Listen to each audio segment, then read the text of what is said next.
오늘 우리가 읽은 요한계시록 11장은 다음과 같이 나누어 볼 수가 있습니다. 먼저 1절에서 2절은 성전과 성전 안에서 경배하는 자들에 대한 측량의 말씀이고, 3절에서 13절은 두 증인들의 순교와 부활, 승천의 말씀입니다. 그리고 14절에서 19절은 일곱째 나팔에 즈음한 우주적 찬양과 최후 대재앙의 징조들을 기록하고 있습니다. 어제도 말씀드린 것 같이 여섯 번째 나팔과 그리고 오늘 11장 14절 이후 일곱 번째 나팔 사이에는 삽입된 세 가지 말씀이 있습니다. 어제 살펴본 10장의 작은 두루마리 이야기, 그리고 오늘 11장 1절에서 2절의 성경 측량, 그리고 3절에서 13절 두 증인 이야기가 삽입되어 있는데, 오늘은 이 가운데 1절에서 2절 성경 측량에 대한 말씀을 함께 나누고자 합니다. 먼저 1절 말씀을 다시 보면, 또 내게 지팡이 같은 갈대를 주며 말하기를 일어나서 하나님의 성전과 제단과 그 안에서 경배하는 자들을 측량하되 라고 말씀하시면서 주님께서는 요한에게 측량의 도구로 지팡이 같은 갈대를 주시면서 하나님의 성전을 측량하고 그 안에서 하나님을 경배하며 예배하는 자들을 세어라 라고 명령하고 계십니다. 이스라엘에는 크게 두 가지 종류의 갈대가 있습니다. 하나는 우리가 일반적으로 아는 갈대이고 하나는 물대입니다. 일반적인 갈대는 억새풀처럼 가느다라서 갈대 상자와 바구니, 그리고 돗자리와 펜과 같은 소품을 만드는데 사용이 되었습니다. 그리고 물대는 영어로 자이언트 리드라고 하는데, 보시는 것처럼 그 길이가 크게 자라나서 6m까지도 자란다고 합니다. 또 우리가 볼 때에는 갈대보다는 대나무에 더 가깝게 느껴집니다. 일반 갈대보다 더 단단하고 굵어서 지붕 덮개로 사용되거나 또 지팡이로도 사용이 되었고, 또 곱게 자라나기 때문에 측량하는 막대기로도 사용이 되었습니다. 하나님께서는 이 갈대를 측량 도구로 삼아 성전과 그 안에서 예배하는 자들을 측량하라고 말씀하셨습니다. 고대 사회에서 측량을 하는 이유는 자신의 소유, 자신의 지경을 확인하기 위함이었습니다.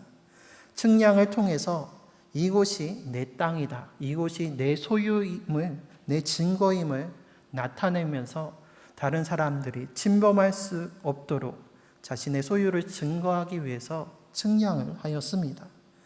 하나님께서 하나님의 갈대로 측량케 하심은 바로 그곳이 하나님께서 세우신 하나님의 소유요, 하나님께서 그것을 내 것으로 여기시며 그것을 지키시고 보존하시기 위함이십니다. 이러한 하나님의 측량하심은 구약의 스가랴 선지자에게도 환상으로 보여졌습니다. 스가랴의 8가지 환상 가운데 세 번째 환상 중에 스가랴는 측량줄을 들고 있는 한 사람을 보게 됩니다. 그에게 가서 어디로 가십니까? 라고 물었을 때 측량줄을 든 하나님의 천사는 예루살렘을 재서 그 너비와 길이가 얼마나 되는지 알려고 간다 라고 말합니다.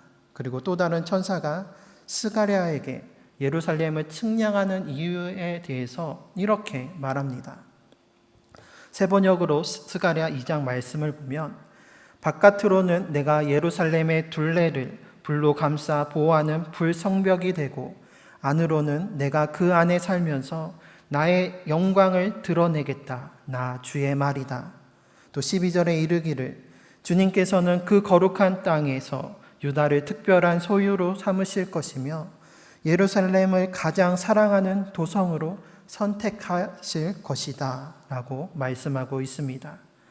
하나님께서 예루살렘 성을 측량하심은 그 너비와 길이를 재서 그 땅을 거룩한 하나님의 땅으로 택하시고 주님의 소유로 삼아서 그 성 안에 사는 주님의 백성들을 불성벽으로 감싸 지켜주시고 주님 안에 살면서 주님의 영광을 누리게 하기 위함이셨습니다. 오늘 요한에게 하나님의 성전을 측량케 하심도 이와 마찬가지입니다. 하나님께서는 하나님의 성전을 거룩한 땅으로 삼으시고 그 안에서 주님께 경배하며 예배하는 자들을 지켜 보호해 주시겠다는 약속의 말씀을 주신 것입니다. 그런데 오늘 본문에서 말씀하시는 하나님의 성전은 이미 요한 때에는 무너지고 없는 상황이었습니다. 요한계시록이 주후 90년대에 기록되었을 것으로 추정이 되는데 그 약 20년 전이었던 주후 70년에 하나님의 성전이었던 예루살렘 성전은 로마군에 의해서 파괴되고 말았습니다. 이미 예루살렘 성전, 하나님의 성전이 파괴되고 무너졌는데 어떻게 하나님의 성전을 측량하고 그 안에서 경배하는 자들을 셀 수가 있을까요? 여기서 말씀하시는 하나님의 성전은 바로 건물로 눈으로 보이는 성전이 아니라 하나님의 교회를 상징하고 성전에서 경배하는 자들은 바로 하나님의 거룩한 백성인 성도들을 상징합니다. 눈에 보이는 하나님의 성전, 예루살렘 성전은 무너졌지만 박해와 핍박 속에서도 성도들은 모이기에 힘썼습니다. 지하 무덤에 숨기까지 하면서 하나님의 교회를 이뤄갔던 것이었습니다. 에베소서에서 바울은 성전과 성도에 대해서 이렇게 말합니다.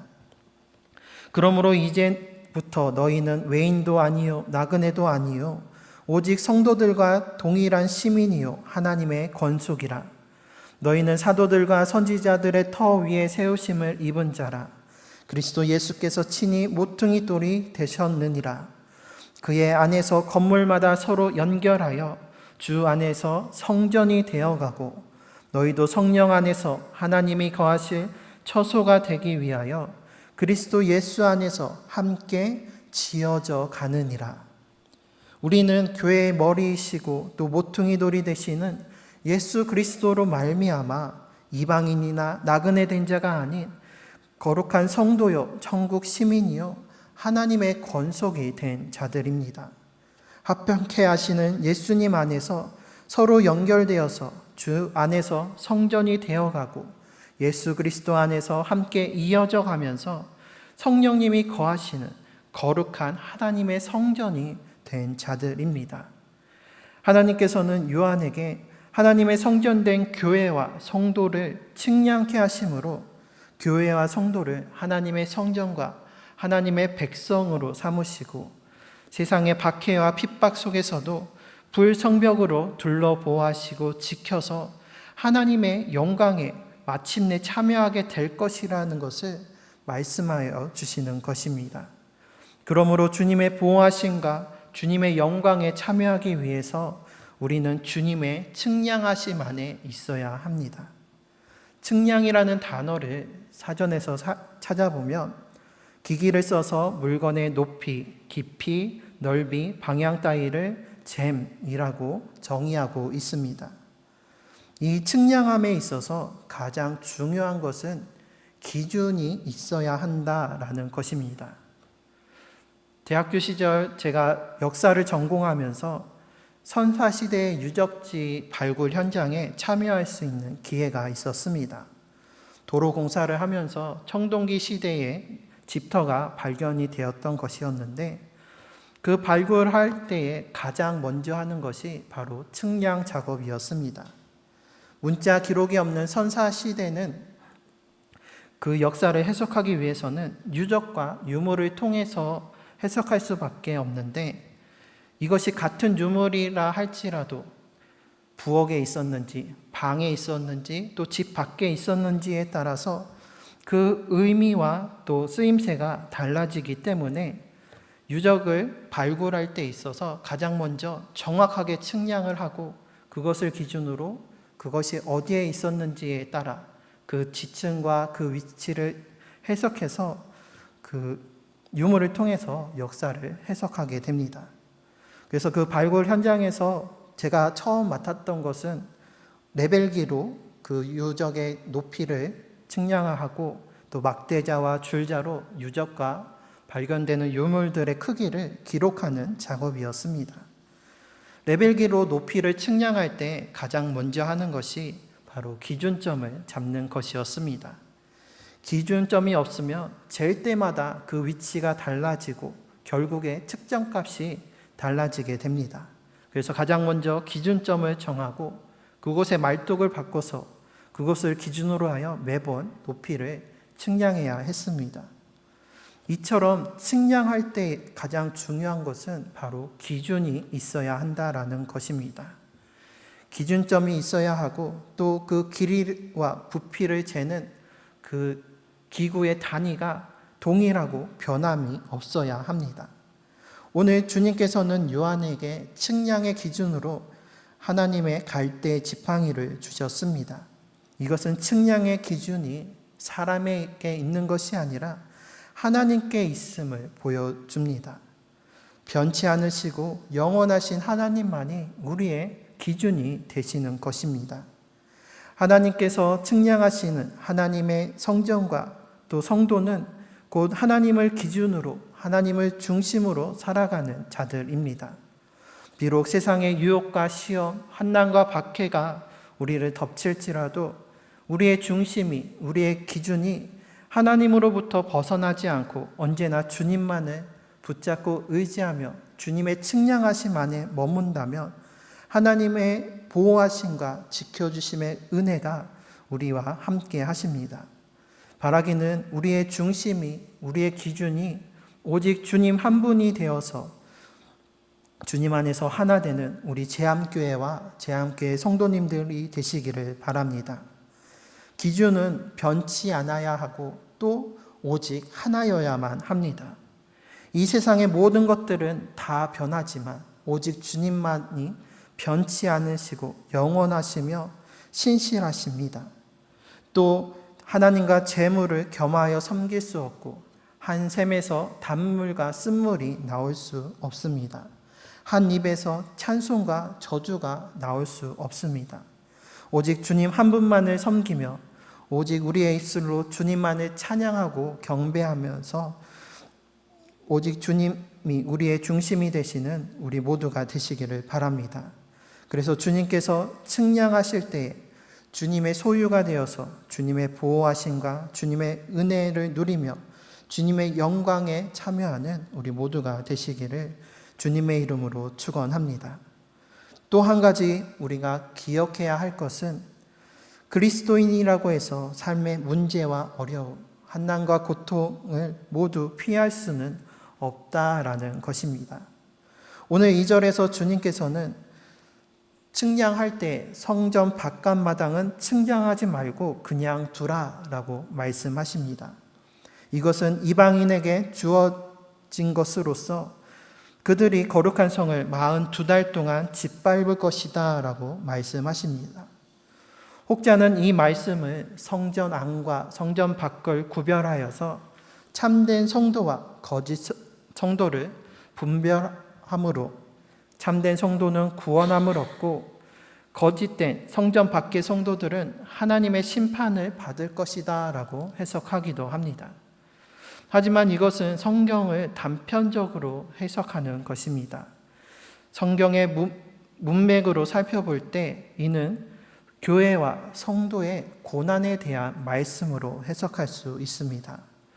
오늘 우리가 본 1절의 첫 번째 말씀, 첫 구절이 또라는 접속사로 시작이 됩니다. 이것은 성전 측량의 말씀이 앞서 10장의 작은 두루마리 말씀과 이어지는 말씀이다라는 것입니다. 어제 살펴본 것처럼 하나님의 두루마리를 먹을 때 입에서는 꿀과 같이 달았지만 그 뱃속에서는 쓰게 되었습니다. 이는 하나님의 구원과 생명과 사랑의 말씀이 꿀과 같아서 내 입에서 달지만 그것을 주님의 그 말씀을 먹고 소화시켜서 내가 이 세상 가운데 하나님의 백성으로서 나의 삶을 통해서 그 말씀을 실천하고 증거하며 살아갈 때 환난과 핍박, 고난과 어려움과 아픔 또한 따르게 된다라는 것이었습니다. 오늘 말씀도 마찬가지입니다. 하나님께서 성전을 측량하심으로 교회와 성도를 영적으로 지켜주시고 보호해 주시지만 성전 밖을 측량하지 말고 그냥 두라 하시는 것은 세상으로부터 박해와 고통이 따를 것을 말씀하시는 것입니다. 즉 하나님의 측량하심을 받음으로 삶의 문제가 다 해결되고 고난이 없어지는 것이 아니라 그러한 고난 가운데서도 짓밟힌 가운데서도 하나님의 위로하심과 도우심, 보호하심이 함께 하신다라는 것입니다. 이방인들은 그 거룩한 성을 42달 동안 짓밟을 것이지만 그것은 성전 바깥 마당만 밟을 뿐입니다. 하나님께서 임재하시는 하나님의 성전과 제단, 그 안의 성도들은 불벽으로 둘러 지켜 보호하여 주십니다. 오직 주님만을 나의 기준으로, 나의 중심으로 삼을 때에 이방 사람들이 또 세상이 교회와 성도를 핍박하고 박해함으로 짓밟는다 할지라도 주님께서 우리를 지켜주시고 보호해 주십니다. 이러한 하나님의 은혜와 사랑에 대하여 바울은 로마서에서 이렇게 고백합니다. 내가 확신하노니 사망이나 생명이나 전사들이나 권세자들이나 현재일이나 장래일이나 능력이나 높음이나 깊음이나 다른 어떤 피조물이라도 우리를 우리 주 그리스도 예수 안에 있는 하나님의 사랑에서 끊을 수 없으리라. 비록 성전 방마당을 세상과 사탄이 짓밟는다 하더라도 그 무엇도 우리를 하나님의 사랑에서 끊을 수 없는 것입니다. 그리스도인이라고 해서 세상에서 겪는 문제와 고통, 환난과 박해를 피할 수는 없지만 주님께서 우리의 기준과 중심이 되실 때에 주님의 측량하심 안에 있을 때에 우리는 능히 이길 수 있고 그 무엇도 우리를 주님의 사랑에서 끊을 수 없는 것입니다. 그렇기에 초대교회의 성도들은 순교하는 그 순간에도 신앙을 포기하지 않고 그 죽음까지도 처연하게 받아들였습니다. 사망이나 생명이나 그 무엇도 우리를 하나님의 사랑으로부터 끊을 수 없음을 확신하였기 때문이었습니다.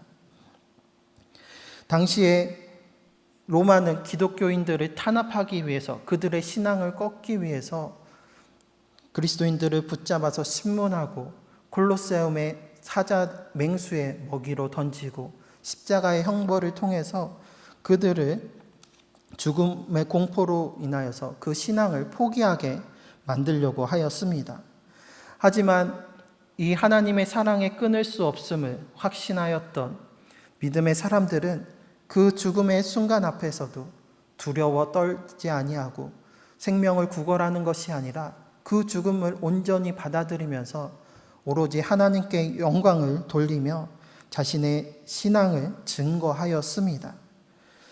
그것이 로마 사람들에게 있어서 처음에는 그들을 조롱하고 희롱하였고 그들이 배반할 것이다, 배도할 것이다 라고 생각하였지만 끝까지 변치 않는 그 모습, 주님을 향한 그 신실한 그 변치 않는 모습으로 인하여서 결국에 로마가 정말로 저들이 믿는 하나님이 무엇인가 생각하게 되었고 결국에는 그 로마가 기독교를 공인하면서 그 믿음을 받아들이게 되었음을 볼 수가 있습니다. 그리고 또한 오늘 말씀을 더 깊이 보면 이 고난과 박해가 영원한 것이 아니라 한시적입니다. 2절 말씀에서 이방인의 짓밟음은 42달 동안에 이루어지게 됩니다. 42달은 년으로 환산하면 3년 반이 되고 날짜로 일자로 환산하면 1260일이 됩니다.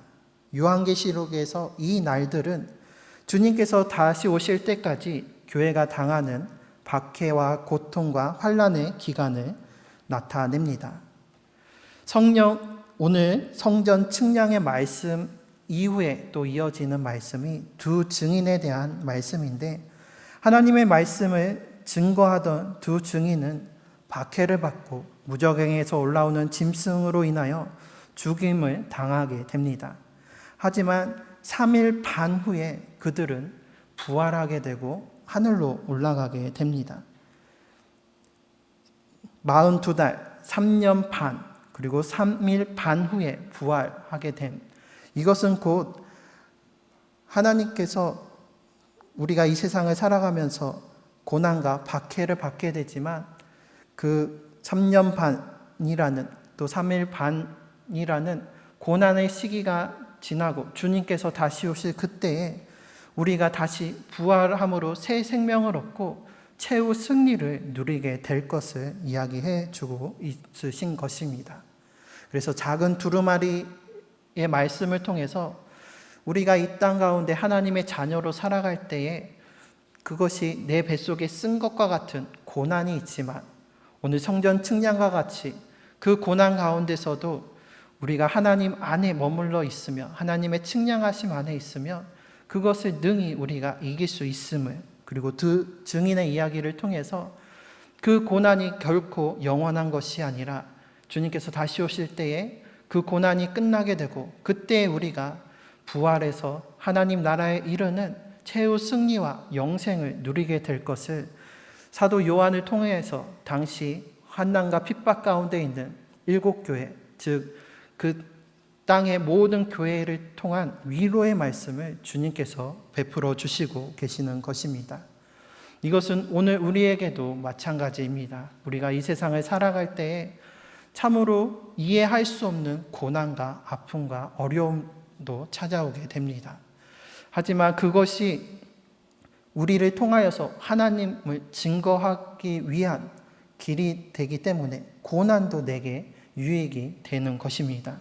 그리고 그 고난의 때가 결코 영원한 것이 아니라 주님이 다시 오실 그때에 비록 우리가 세상에서 고난받고 환난과 어려움을 당한다 할지라도 주님의 부활하심으로 우리가 다시 새 생명을 얻고 하늘로 올라가서 하나님 나라의 영원한 생명을 누리게 될 것임을 우리가 믿고 확신하면서 우리의 삶의 모든 어려움 속에서도 우리와 함께 하시는 주님을 기억하면서 우리가 오직 주님 한 분만을 나의 기준, 나의 중심으로 삼으면서 주님의 그 측량하심 안에, 주님의 은혜 안에 머물면서 그 모든 환난 가운데서도 주님의 위로하심과 보호하심을 경험하시고 또 주님만을 의지하면서 그 모든 것을 이기며 최후 승리를 누리는 우리 모두가 되시기를 주님의 이름으로 축원합니다.